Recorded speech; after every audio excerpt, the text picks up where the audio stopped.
Hello everybody, thank you very much for coming. My talk's about exploiting TLS SNI SSRF to access the AWS IMDSv2.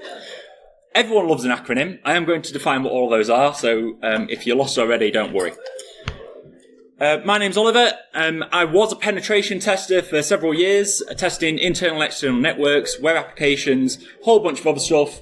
Once I even caused a bomb scare with a Raspberry Pi. So my experience is fairly varied, but it is all offensive focused. I now work at AppCheck on a vulnerability scanner, so I'm doing offensive research and development. So as I say, I've got a very offensive mindset, mostly to do with technology, but not all. A few disclaimers to start. As I say, sorry about all the acronyms. I will do my best to define them as we go along. Sorry if I get tongue-tied, and I'm also sorry if IMDS is mixed up throughout the talk. I may have got some of the letters the wrong way around throughout. I want to say I didn't discover SNI SSRF. There's a great blog post by Alexei Churin on the Invicti blog, which was December 2022, which was the first time I'd seen it. So that was a few years ago now. There's also been various talks at DEF CON and Black Hat about exploiting the SNI field for a variety of different vulnerabilities. But to my knowledge, I am the only person talking about using it to access the instance metadata service version 2 in particular. If I'm wrong with that, I'm sorry, but hey, here we are. I'm sure there's a variety of experience and knowledge bases in the room, so I hope you all bear with me as I build up to the finale with the actual access to the metadata service. I'm going to walk through each of the different parts of the vulnerability and talk about the underlying technology a little bit, just so you've got that understanding of how it all comes together at the end. And all that's in an effort to not leave anybody behind, because I like everyone to be able to learn rather than it flying over everybody's head. So, first off, SSRF. First acronym, love it. Server-side request forgery. So this is one of the OWL's top 10. I'm not going to define that acronym, you'll have to look that one up. It was added to the 2021 OWL's top 10, so it's quite a prevalent vulnerability based on the survey of industry. The crux of that vulnerability is that an attacker can supply a URL to the application and then doesn't validate it before using it to make a request itself. So that allows an attacker to send the messages to resources they may otherwise not have access to, which can cause information leakage or allow other vulnerabilities such as remote code execution or cross-site scripting. And you can see in that diagram there, example.com is our vulnerable application. We've got that page parameter, and within there we can specify a URL, URI, to make the application form a request to that destination that we've specified. So you can see there it's connecting to the red server, because we've told it to. So in all these examples, example.com is our application and page is the vulnerable parameter. That first one, about.php, that might be intended and allowed. That's just how that application works, how that component works. However, if we haven't got sufficient validation of the inputs, then we might be able to access other resources. So config.php, for example, and that might have credentials in it. Or we might be able to access other sensitive information there. You could also access other resources that may or may not be interpreted. So you might just get raw source code out, or you may get PHP execution. It depends on the scenario. We might also be able to supply a full URL, as in that second example, which then makes the system connect out to a different application under our control. And you might be able to use that to attack a different application and obscure that you're the one doing it. Or you might be able to connect to a malicious application that you control, which can then serve malicious resources. So you can use this to get things like cross-site scripting, maybe code execution, depending on exactly how things work.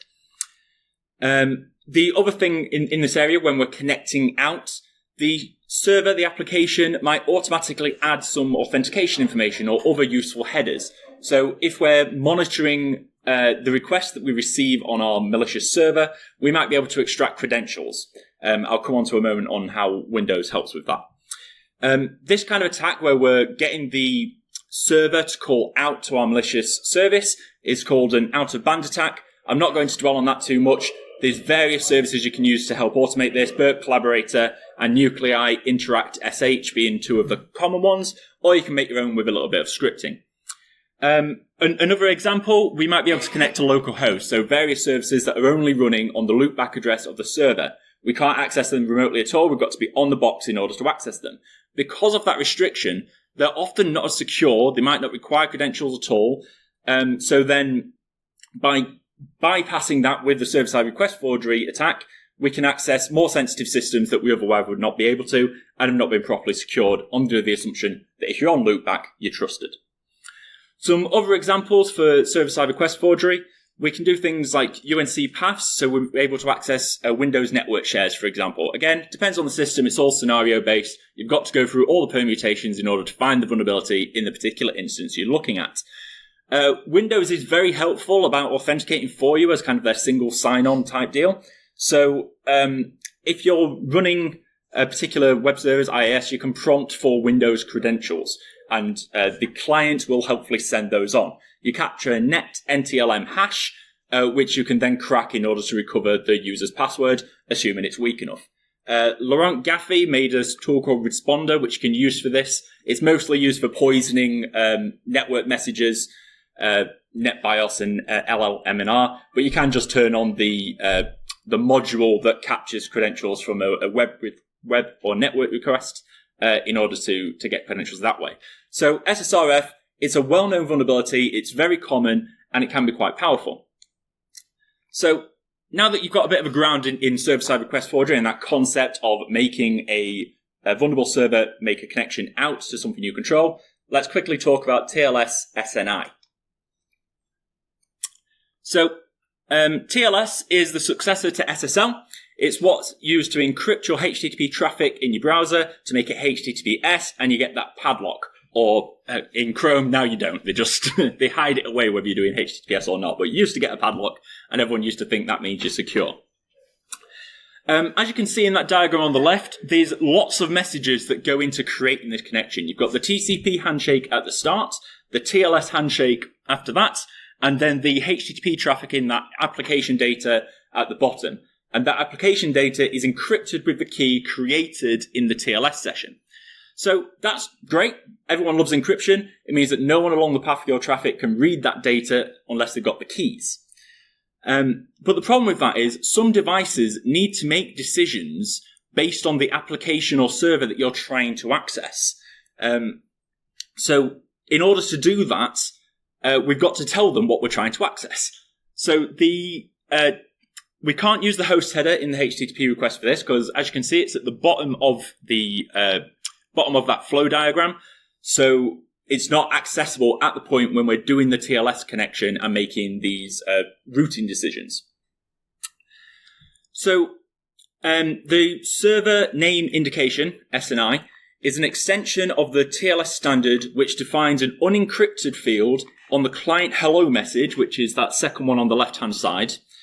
And that contains the domain name of the server that the traffic is for. This has been around since 2003 and it's widely supported in basically every web client. Click. There we go. So our client on the left wants to access blue.example.com, but that has to pass through this proxy, which facilitates access to multiple different servers. So the client is going to send a request for blue.example.com, and in that client hello message, it's got blue.example.com in the SNI field, unencrypted, so anyone can read it if they can see your traffic. The intermediary device, the proxy in this diagram, is going to make a decision based on its configuration. So it might respond with a serve hello message containing a certificate that's valid for blue.example.com, terminating the TLS connection there between the client and itself, and then pass on that HTTP traffic to the back-end Blue server. Alternatively, it might see blue.example.com and say, I can't handle that, I just need to stream that connection on, and then it's the Blue server which would then respond with a server hello message with its certificate. So that decision needs to be made using the domain name. So that's why the SNI field is unencrypted and accessible. There have been some attempts to create an encrypted version of this field, but they haven't had uptake as far as I've seen. So SNI is generally transparent to the user. It's just something that the client does for them. You'll have been using it for years, since 2003, without really noticing it unless you've been looking at your network traffic. So since we're playing the role of a malicious user, how do we manipulate the SNI field to do what we want it to do rather than what it's supposed to do and do by default? It's pretty easy with some simple network commands. There's a few different options available. Curl will helpfully send an SNI for us using the domain name in the URL. So that final line, https arbitrary.snitest.example.com, it will send an SNI for that domain name automatically. However, we don't want to actually connect to that domain that we're putting in the URL there. That's our attack payload. We want to connect to our vulnerable service. So we have to specify the IP address we're going to connect to with that resolve flag. So what this does is just it bypasses the DNS lookup and says, when you see arbitrary SNI test example.com for port 443, connect to this IP address instead. So it then helpfully connects and does the SNI for us. You can also supply the host header, and you've got all the options that you normally would in curl to send further requests. If curl is too high level for you, you've also got the option of using OpenSSL client.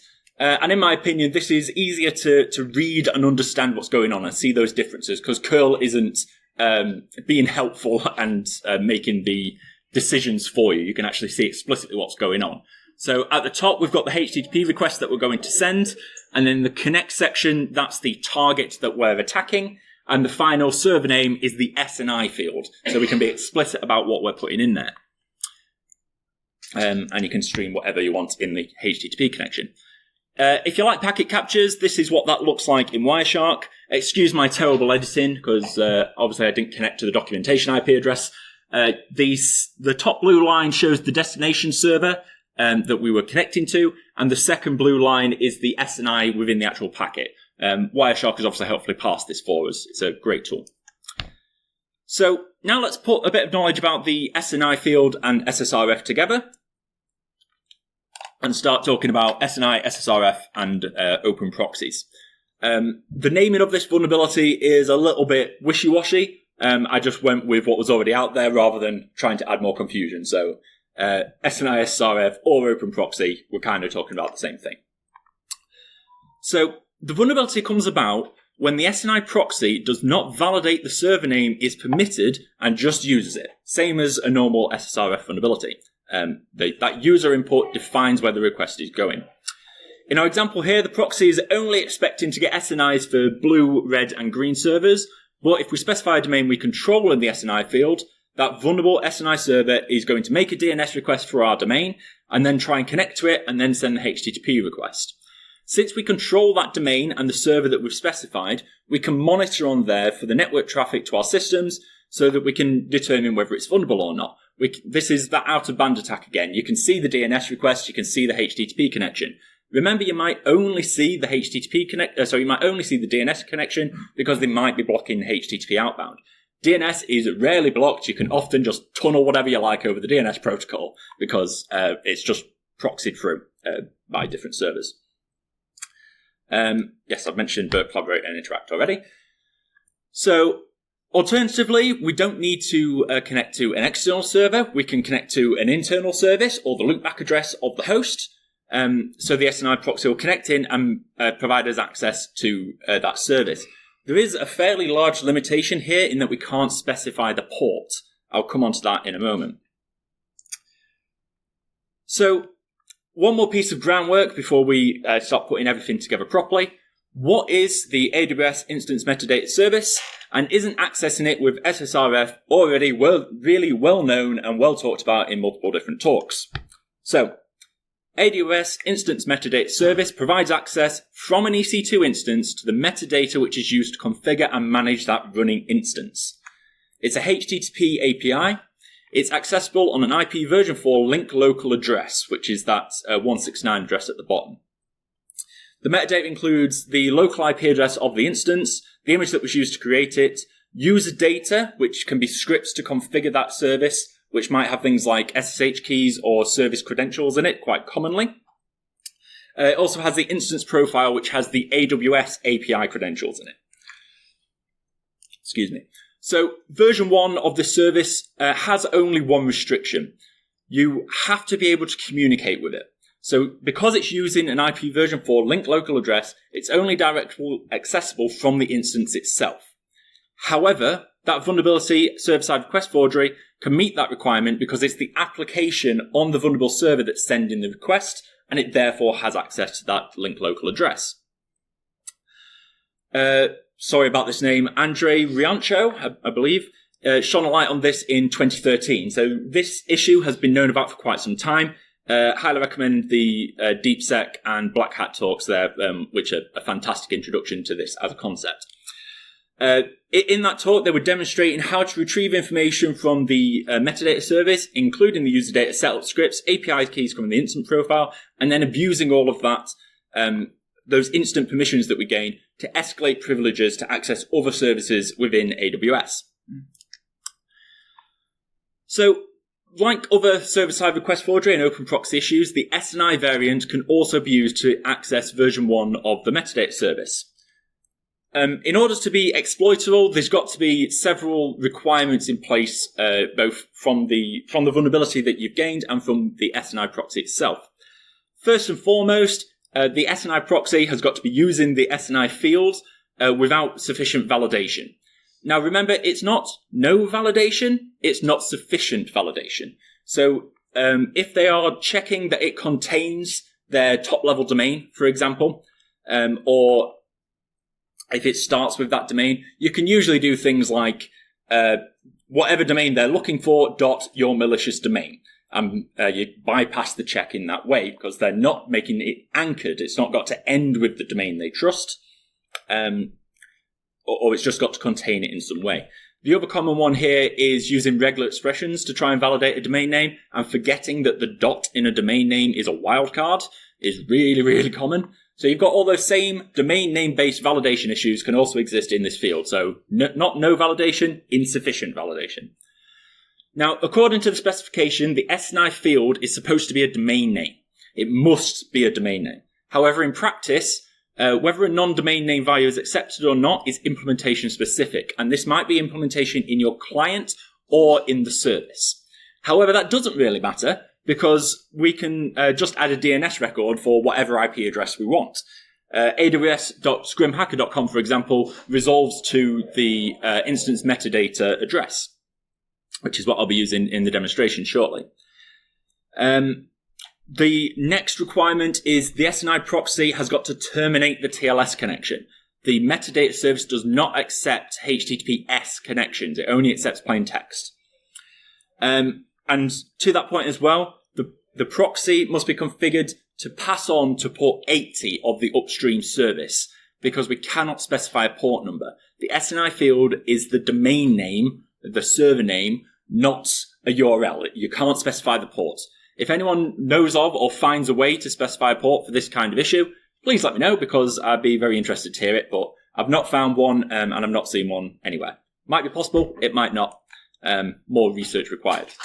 So on to my first little demo. This is accessing version 1 of the metadata service. So first off, if I just do a DNS request for AWS grimhacker.com, you can see there that we're resolving to the AWS IP address.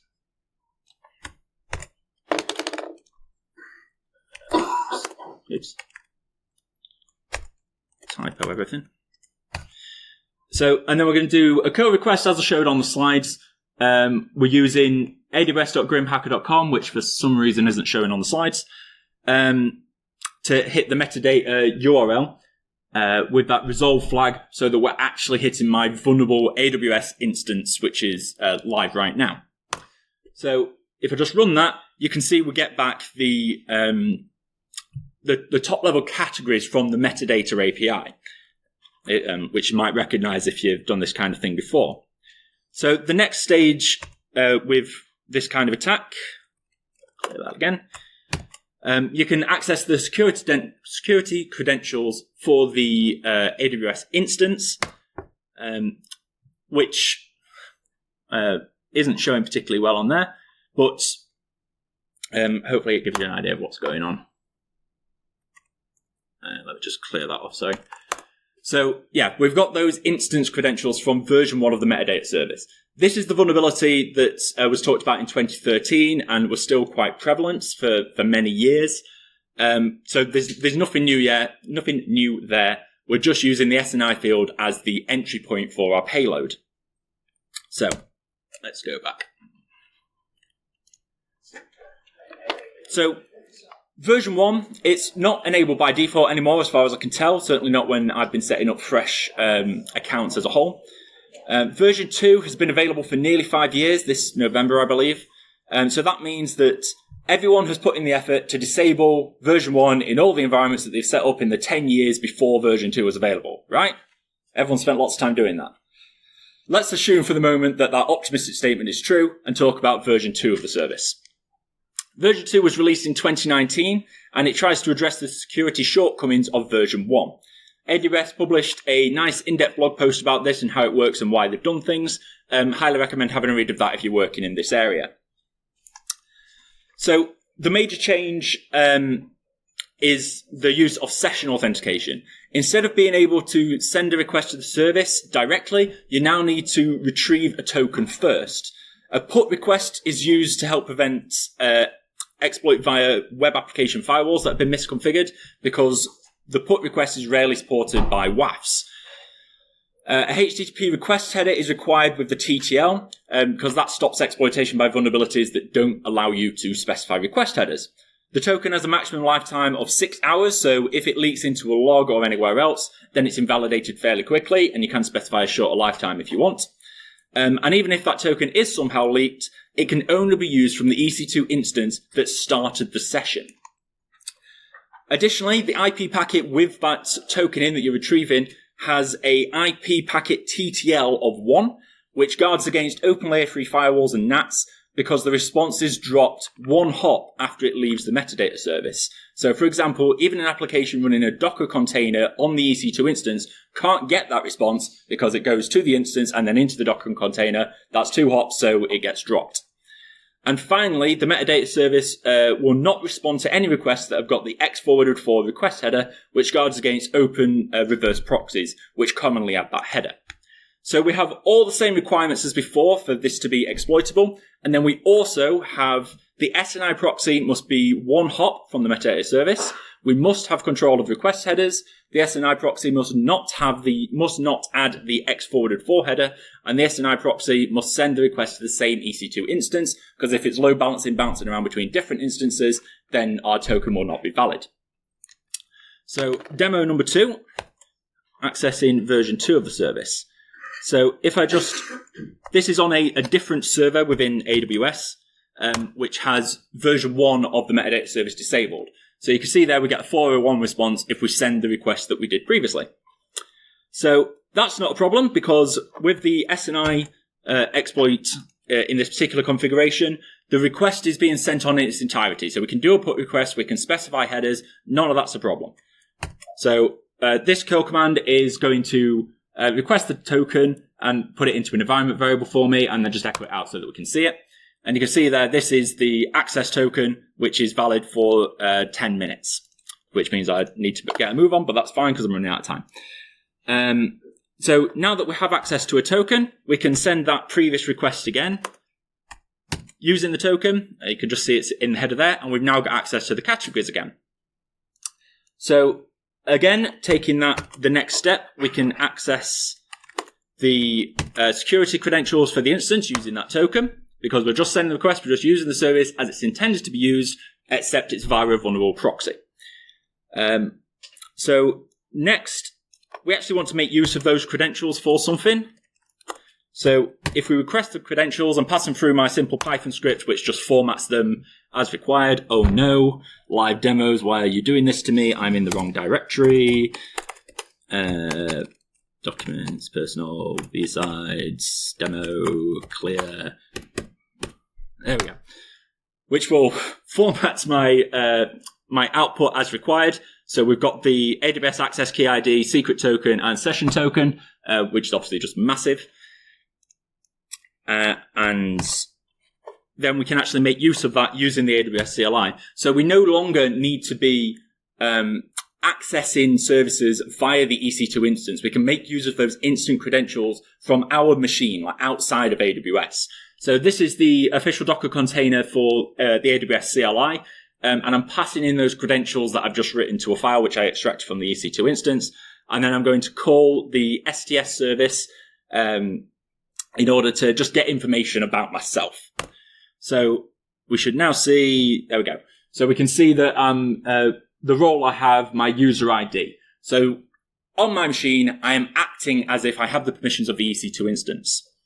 I'm not going to go into detail about how to escalate privileges within AWS because it varies. It's very situation dependent. And to be honest, it's not my area. There are plenty of talks about the fun you can have in AWS once we start getting security tokens like this. So highly recommend looking into that. This is just one more way of finding those credentials, that first bit of information. So how do we mitigate this?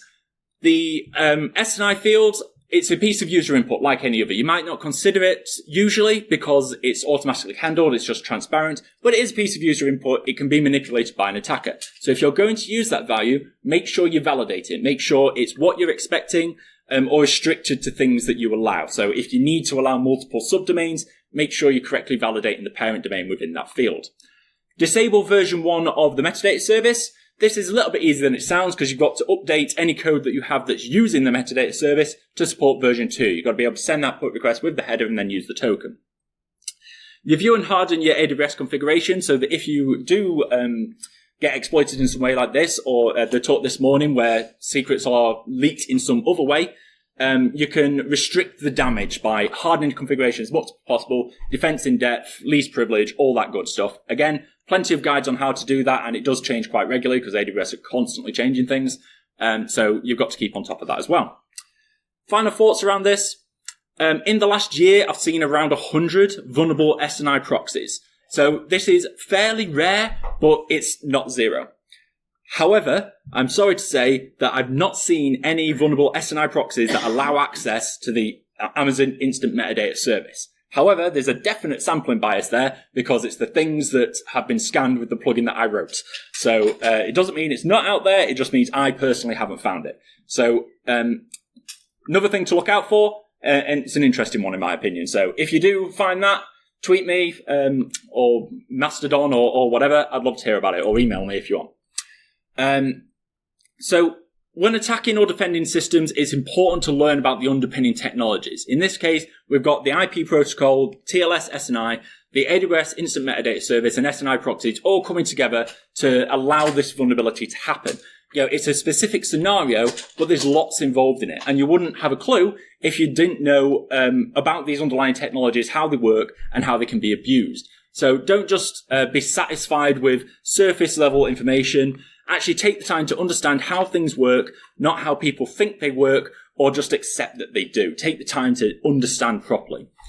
This allows you to find the weak points in how systems are integrated or how technologies are used, which can then lead to finding the really interesting vulnerabilities. Oh, look about that. Just about on time. Thank you very much for listening. If anyone's got any questions, we're out of time now, but just grab me. I'm fairly visible in the fluorescent orange shirt. On socials if you like, and thank you very much for listening.